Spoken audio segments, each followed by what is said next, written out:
And people often tell me, you're not an accountant, you're just the advertising marketing person of the firm. And I'm like, no, I think I've got some juice to me here in terms of, having some technical abilities.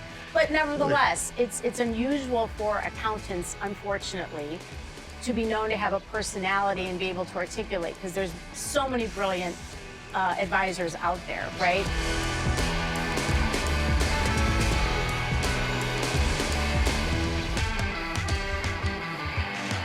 Welcome to another episode of Brothers, Battles, and Bounty, where family, business, and your future success converge. This is Season 2, Episode 7 of our podcast. All right. And I am your host. I'm Andreas. I'm Anton. I'm Martin. I'm Stefan. And our special guest, Deanna Salo. So, I'm going to give the intro to Deanna. This is going to be, it's hard to keep short because there's so much there. So here goes nothing. Deanna Salo is the managing principal at Cray Kaiser Limited, a public accounting firm specializing in closely held and family-owned businesses. She joined the firm in 1986 after earning a bachelor's degree in accountancy from the University of Arizona and became a principal in 2001. In 2021, she was promoted to managing principal, becoming the first woman to hold this position at the firm. Wow. Cool. Throughout her tenure, Deanna has focused on assurance, strategic, and tax planning services. She leads mergers and acquisitions, engagements for both buyers and sellers, and assists in shareholder disputes. Well, that can come in handy today. What? I'm ready. I'm ready. Okay. Her approach emphasizes the impact of each engagement on individuals' families, aligning the firm's people-centric philosophy. Beyond her responsibilities at Cray Kaiser, Deanna is actively involved with the Entrepreneur and Family Business Council, EFBC, at DePaul University, serving on its finance and curriculum committees. She also holds a position on the global board of Russell Bedford International. In recognition of Deanna's leadership, she has been honored as one of the Titan 100s, an accolade celebrating top executives in the Chicago area. Something to be very, very proud of. Titan, thank you. Nice. Titan. Wow. I didn't get the helmet, though. Deanna's commitment to mentorship and fostering a culture of empathy and curiosity has been instrumental in shaping Cray Kaiser's growth and success. And we at Trendler and Crossroads have been direct beneficiaries of your leadership. Thank you. Thank you very much. Welcome. Thank you. Thank you. Wow. Nice. So nice to be here. Yes. Nice. So our topic for today is professional partnerships and leadership. Okay. So with that said, I want to also say we joined, or we hunted you down, and this goes back to 2007, 2008. And what a great find. It's just been we've been a doing great business with partnership, and that. You since 2008? Yeah, 2007, 2008, right in that time period. And I remember just interviewing a number of different accountants, and it was hands down. This is a Thank you. fit, you know. Thank you. and So- the value that's been added has been really, really impeccable. And when you hear compliments like this, okay, bullshit meter might go off. Fact of the matter is, as brothers in business and focusing on all the things we had to do, you've helped us become an audited financial company. Yes. You've taken key issues and strategies that we've been trying to implement and gave usable advice and information, and done it in a way that's personalized professionalism. I mean, you're able to talk real business lingo and you know your stuff. So thank you. We're grateful. My pleasure. I think the financial literacy of businesses, all business owners are in their business. They know their operations. They know ceiling to floor, drywall to drywall of their businesses. And sometimes when we get the opportunity to come in and understand what the financial literacy is, we can then close the gap on that educational piece. And I think for our relationship over its long tenure, you continue to come up with new ideas, new challenges, and so forth. But there's an education that's needed, right? Whether it's technical, whether it's just experiential, like what are other people doing in the industry? What are we supposed to be doing here? Right. I think that's where we as advisors come in and can gain the most opportunities for our clients by helping them through with that education gap. Amen. Amen. And then Nice. the complexities of taxes. Yeah. And just Oh, staying and on you top know, of all the regulations. changes, because there hasn't been a lot of changes Oh, in tax nothing law or really, anything. nothing Yeah, really. yeah. I mean, I try to continue to count how many tax law changes have been, and when they come out, they're certainly not short of words. You know, when the ERC and PPP things came out, those were thousands of God. pages long, Yes. and we had to digest it in a matter of weeks. You know, and we didn't have AI back then either. So, you know, AI is just a newcomer to kind of, and you can't Google your way through this stuff. You need to know how it applies, how it relates to clients' bottom lines Yeah. and top lines. So it's really You helped guide a lot us of fun. through that it's quite well through something that was so challenging and not understood as you know No. what's happening. We all went through that. Like, what is all Absolutely. this? How are we going to do Yeah. it? All the forms that had to be filled out, and you had a timing issue and all that. And doing together. it the right way, Right because there were a way. lot of There's a Yeah. lot of firms out there that were Collaboratively. just like anything else. Collaboratively, There's we always a pulled lot that of wrong ways to do things, and the narrowing gap is how to do it the best way for your organization. I remember the first weeks of that year, people were calling us because the news made it a race to the finish line, right? And how Right. do we get there? How do I get my application in before everybody Exactly. else, because they're going to run out of money and all these other promotions that run. Yes. And it was like, you know, you need to do it the right way with the right advisors and with the right Exactly. information, and that's what we tried to do with our team. Actually, as honored as I am to be here, I was always so proud of our team because in that PPP era, we had a calculator that we put out there. It was just an Excel spreadsheet. We were number Oh, one that's in the right. nation by downloads of our worksheet. That's Our little true. firm of Cray Kaiser I had the forgot about that, had the but that number was a one great worksheet for calculator. people Really? using, and we put it Yes. out there. It was the number one download that Google told us about, and it still actually gets hits, you know, all these years later. So Love it. it's an amazing team of people we have One- at Cray That Kaiser. was very helpful. One of Yeah. the things that I admired about Cray Kaiser, and we were very thorough in searching out a new firm. The firm we had prior, we Yes. had for 20 years. long And- relationships. And yes. we interviewed probably 5 to 7 different Yep. groups. Yep. It was very obvious that you guys were the best fit. We were Mm-hmm. looking for fit.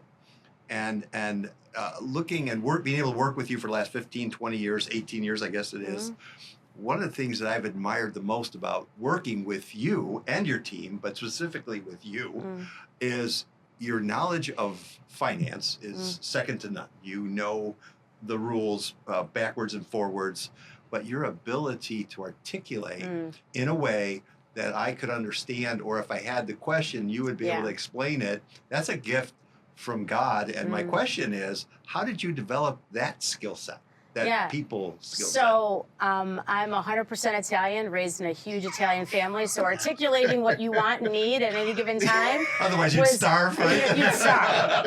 Out of the way, elbows at the kitchen table. Not a lot of room there. So I think a lot of it is really in the DNA of who I was built. I'm one of 5, and 4 girls and 1 son. Where are you in the ranking? I'm second to the youngest, so I learned a lot from my older siblings and what they did and got away with and did and didn't get away with.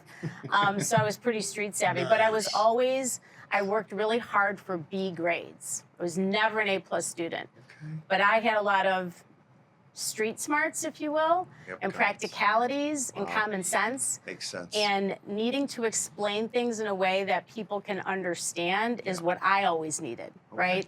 And so now in my career, it's been a give back to Wow. others to be able That's to neat.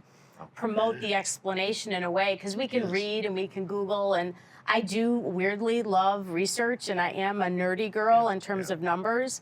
And people often tell me, you're not an accountant, you're just the advertising marketing person of the firm. And I'm like, no, I think I've got some juice to me here in terms of, having some technical abilities.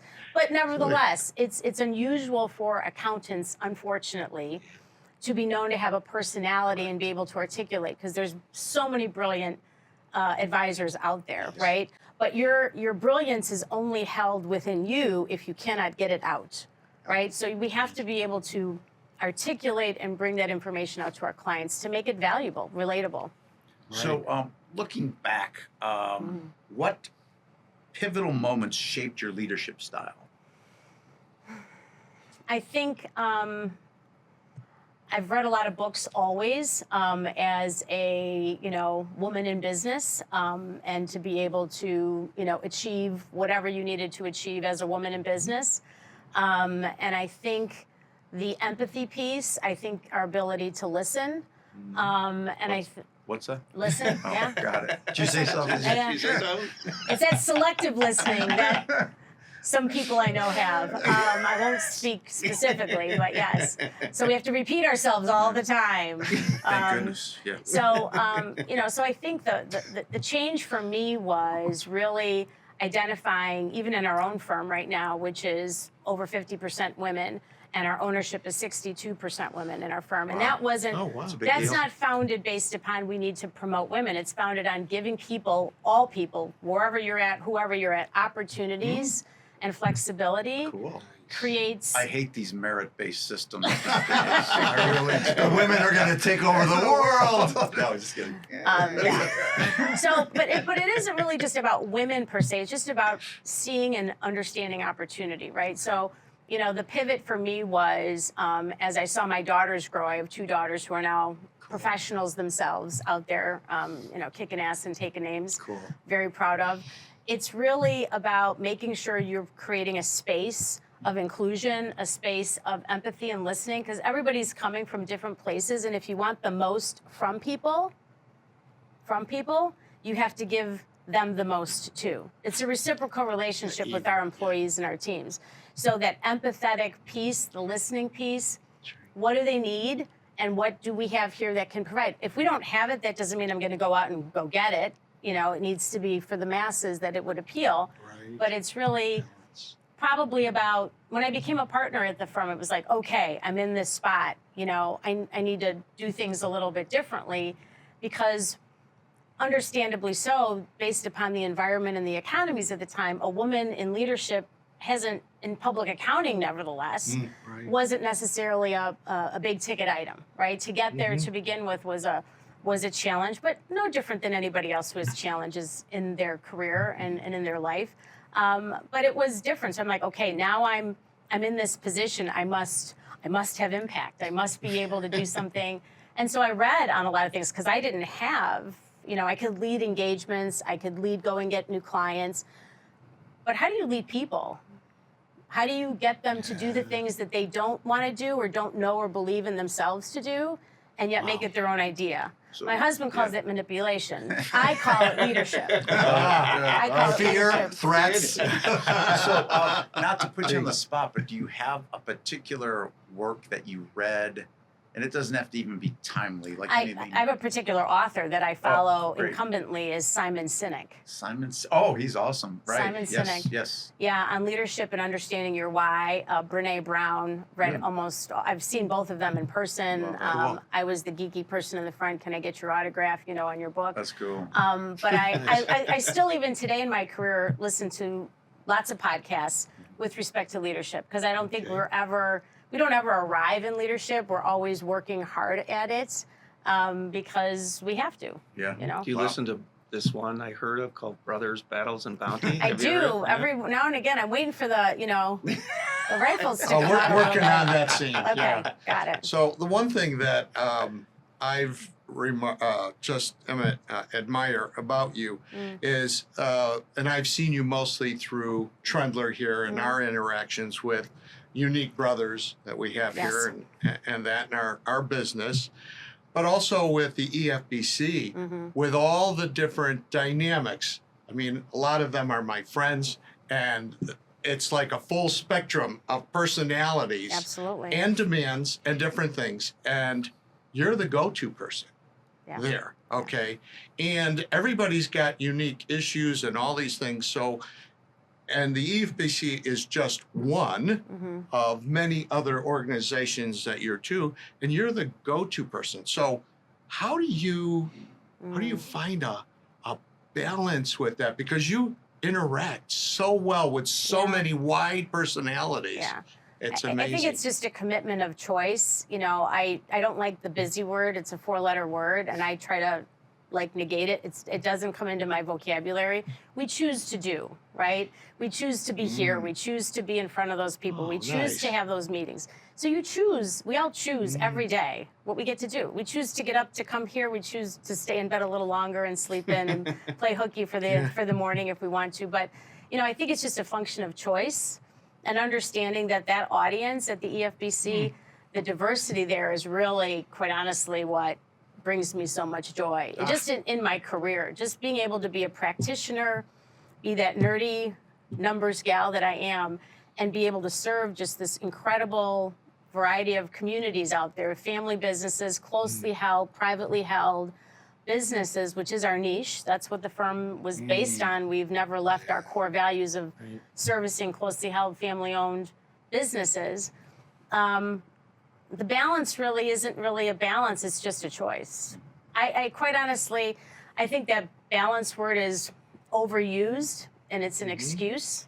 You don't find your balance, you make whatever you have work.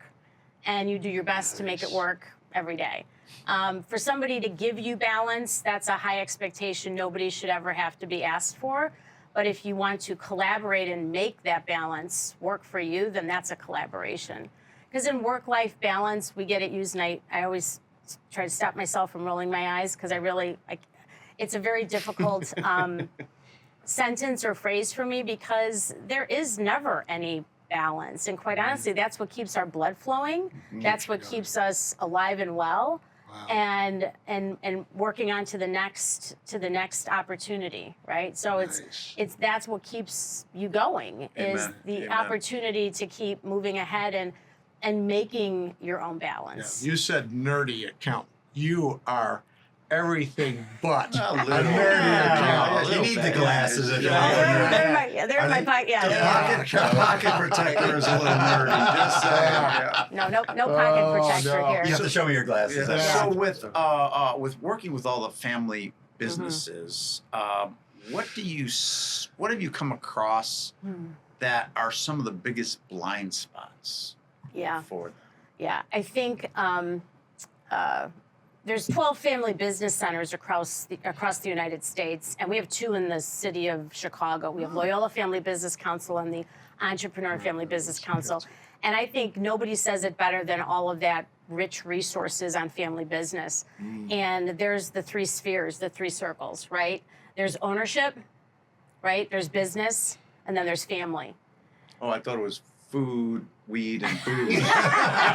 I'm learning something. That's a Thanks, different Dan. book. That's a different show for a different day. But this has been researched by Harvard Business, and lots of research has gone into that. So what are they again? It's ownership, Yep. family, Yes. and business. Ownership, family. So as an business. owner, I have to act a certain way. As a family member, I need to act a certain way. And then within the business, I have to behave a certain way too. We have to behave in each one of these, and we have to operate. And I think when those spheres, almost like the Olympic circles, when they cross over, that's where the complexion happens.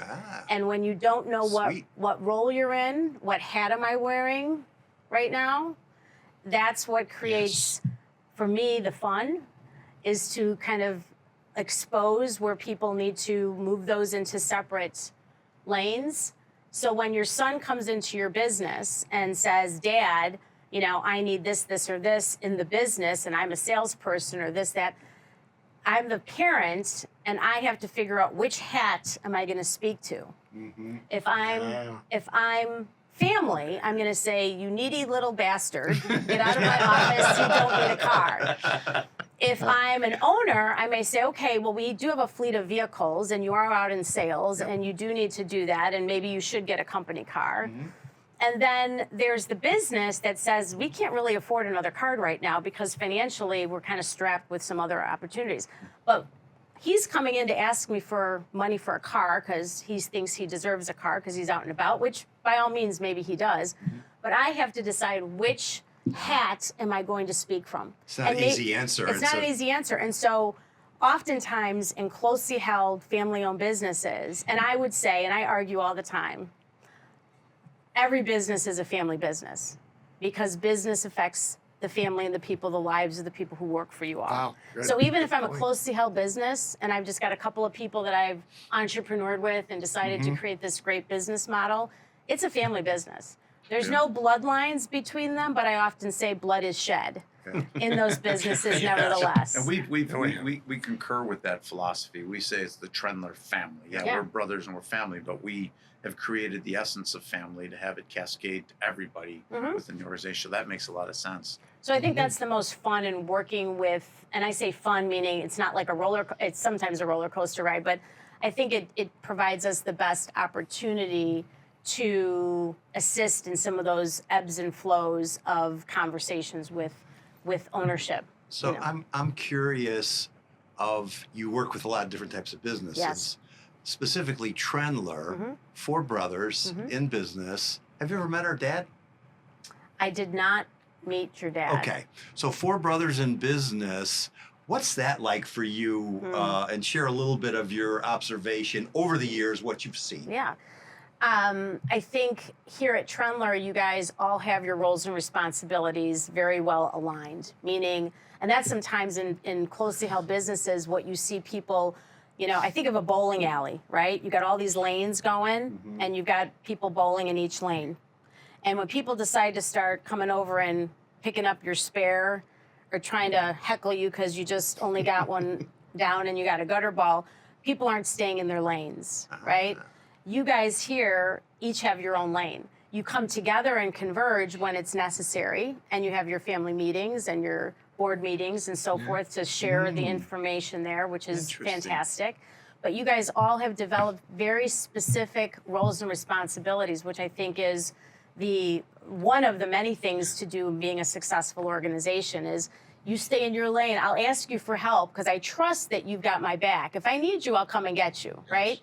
But don't talk to me about this or this because this is in my lane, you know? And conversely, yesterday. I'd like to confirm that because, you know, in my brothers, you know, if something comes up or whatever in sales or I have a different thing or somebody calls me, hey, Steve, you might want to call this guy. Instead of me trying to expound and also they'll come to me, which I've done way back many, many years ago. What the hell are you doing? Right. Why are you talking? Why did you tell them that? I told them this. You know. Correct. So we don't do that. So, and if there is something legal or whatever, he'll come to me and say, here, can you read through this or help me with it? Same thing with Andy when we have different pieces. He'll come to me or I'll go to him. Marty, okay, hey, we got to make a decision, you know? Something is coming up as president. And I see that each one of my brothers going to him and say, hey, how do we do this? We really it's do interesting respect too that. to hear you say that you see that too. I see that. We see work that at big it. time. We're not always successful this is completely, a very, but most of the time we're it's a there. very difficult thing. And to be aware that emotional intelligence, EFBC wise, having awareness is, and knowing when you need to stop. Like I really want to go see. I want to go pick up that spare down that bowling lane. You know, I want to go tell him how to position his feet so that he does get that strike this time. And my analogies are true because we oftentimes, and even in our own business, as managing principal of the firm, I'm looking, and you have to like. Stay in the They've lane. got that. I like that. They've got Stay that. in the lane. That's a stay really in your good lane. analogy. And your roles and responsibilities can change over time, right? I might need to start they doing do. something different, and this person we're gonna swap, right? Because it's the best idea for us now. But understanding what the purpose of that is, and then following it, is, I think, critical to a family business specifically. Because as family, you're all used to, wrestling in the living room or being on the couch or go playing outside together. You're always in each other's lanes when you grow up. We all Correct. are. We're all in each other's grill when we grow up. Yes. And yet in a family business, you got to have those roles and responsibilities. You've got to have those lanes. One, to empower people, even your other folks that are here, each of your people in your company, they each have their roles and responsibilities, and I think that's the essence of success. What Nice. do you see the biggest challenge in the next 12, 24 months for family businesses or private businesses? What do you see in the realm of your expertise? Do you see what challenges? We had COVID, and obviously nobody predicted that, but is there anything that you see that I think we all need people, right? The people part of our equations to get our products out, to get our services out. The shortage of people has just continued to be on the rise. And while I think there's going to be some softening up in the marketplace so that there'll be more people available, I think we as business owners have to be more open to taking people from potentially a non-typical background into our typical space. Meaning those other shared experiences, they might not have all the degrees I need them to have to come into our firm, but what experiences do they have that can lend them to our firm and be even an add-on, not even a fit, but like an add value to our organization. So I still think the people part, I'm hearing that from all clients. It's like, I need to hire 12 people this year. Where am I going to find them? I need to hire, and then the revolving door. So once you get the people there, how do we keep them engaged? So the people part of our equation still makes the world go round, right? Even from our vendors, like if they don't have enough people, my shipment of stuff isn't going to get to me on time. Or the truck's now 4 days late and it's supposed to be here 3 days ago, and I've got another 7 days to wait for my parts to come. So the people still moves the world. I think the other part of the dynamic is really, there's a lot of tax legislation in the next 7 months that has to get figured out. There's a lot of provisions that sunset at the end of 2025. And so it's going to be a big year. Like what? So the TCJA, the Tax Code Job Act, or Tax Cut Job Act of 2018, all of those provisions in there. And there's a 2 hours on that just itself, and it affected individuals as well as businesses. But specifically to businesses, the research and development credit that you are well aware of, there's provisions in that. Depreciation, how we all get to accelerate the write-off of tangible assets that we buy and get the tax deduction for. There's provisions there. So there's a lot of, we have a new we've got a new president, we've got lots of legislation getting written in now. And so I think the next 12 months, people are a little bit, waiting and seeing. They don't want to make any big moves right now. I would say you need to continue to forge your businesses and make those good decisions and not wait. Like to stop for any period of time is you can't make up that time again. So continue making the decisions you have, and we'll await like we do every year on those tax law changes. Just use the best information you got at the time. Absolutely. Make the best decisions and move forward. And as a family business, I've seen that we can change. We need something or adjust. Yes. Like when PPP came in, or COVID, and we had all these things. Oh my God, the shifts that we had to make. Yeah. We're all very flexible. We're more flexible than we thought we ever have to be. were. Because, we're all doing yoga now, right? Yes. Stretching on the yoga machines. Yes. Yeah. So I really like what you said about the transferable skills and leveraging the labor market that's available and all that. I think that's very prevalent. With the interest of time, kind of starting to kind of cascade down just a bit toward the end, I had a question regarding the transferable skills. What would you tell your younger self, knowing what you now know, if you were just getting into the industry as it applies the transferable skill and what you were sharing? I think I developed a significant amount of curiosity over time because I was told by my father, you can do anything, you can be anything, go do it, right? So with that confidence, you go out and you know everything, you do everything. The stubborn Italian in me still shows up every now and again. But I probably wasn't as curious as I should have been.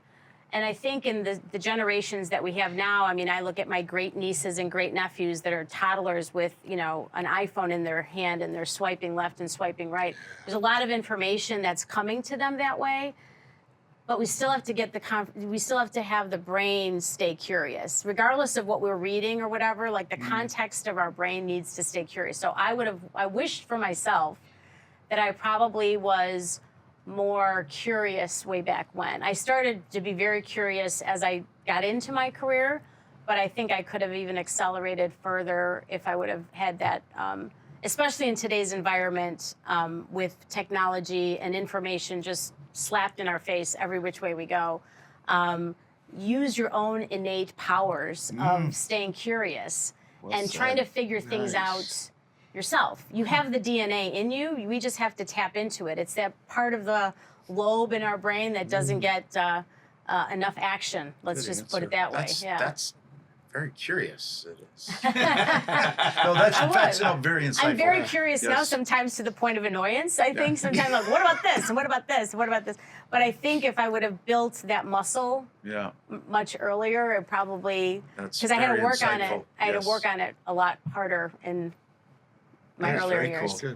Very cool. Any other thoughts on? No, I appreciate you coming out. It's My pleasure. very enlightening. My pleasure. Always fun with you guys. Yes. Yeah. So continue to yield the right hat in your conversations, right? Yes. Ownership, family, and business. Yes. So keeping those three hats separate. We talk about that all the time too. And put them on together when you need to, but then you probably need like a padded room. We've used that once in a while. Yeah, Yes, exactly, we have. exactly. So we could see if we could have a little guessing game and conclude this. So what hat am I wearing now? Consequently, it appears evident that you are quite the astute professional. Huh? Ownership? Very good. This is good. You're good at this. Psychotic. Hey, shut up over there. What's the matter with you? Family? Yeah, checks and balances are critical. And ownership is, where's my money? Where's my money? Show me the money. Show me the money. Show me the awesome. money. No, you got to put money in this time. Yeah. What? Come on. Well, again, thank my you. joy. Yes. My joy. Thank you Thank so you much. so much, Cool. Deanna, for being here. Cool. You're definitely welcome back anytime. We'd love to help you in the future as much as you've helped us, and let us know how you I can will leverage call us on it. with your curiosity. I will. I would just like to close with saying I think that our audience is entrepreneurs, family businesses, and you're an inspiration to women all throughout, Thank the you. country. Yeah, And I thank you. think that they can learn a lot just Yeah. by your example, and I hope it inspires a lot of young women and men as well. But Sure. it's pretty cool. Thank And you. I shouldn't say this, but I'm going to say this. Don't say it. No, but I think the whole woman thing is overused. And what I mean by that is right now, I'm in the restaurant furniture industry. There are more women in leadership positions than there are men. In a lot of other industries, the same thing. So my point is, You have a come problem on, with that? No, I don't have. I think it's great. Oh, okay, I have a good. daughter. I have a Good. wife. I think it's Good. phenomenal. It's about Yes. time. But at the same time, it's like, it's the new reality. It is the new reality. And it's Yeah. great. It's added significant value and Balance. curiosity, balance, all of that. So I'm not talking. He's going to smack. start backpedaling Right, here. he's- There's no backpedal. I just think it's. I'm going to give you one of these. He's going to get a lot of phone calls. Okay. Well, awesome. That's beautiful. Good Thank job. You. You're All gonna right. give him a pick. There we go. Thank you. Nice. Thank you. All Nice. Thank Yeah. you. Thank Awesome. you. All right. Make Okay, sure to till check next us time. out on YouTube, Spotify, LinkedIn. Yep. all the social media. Instagram. And this concludes another episode of Brothers, Battles, and Bounty. Thank you. Thank you. Thank Thank you. you, guys.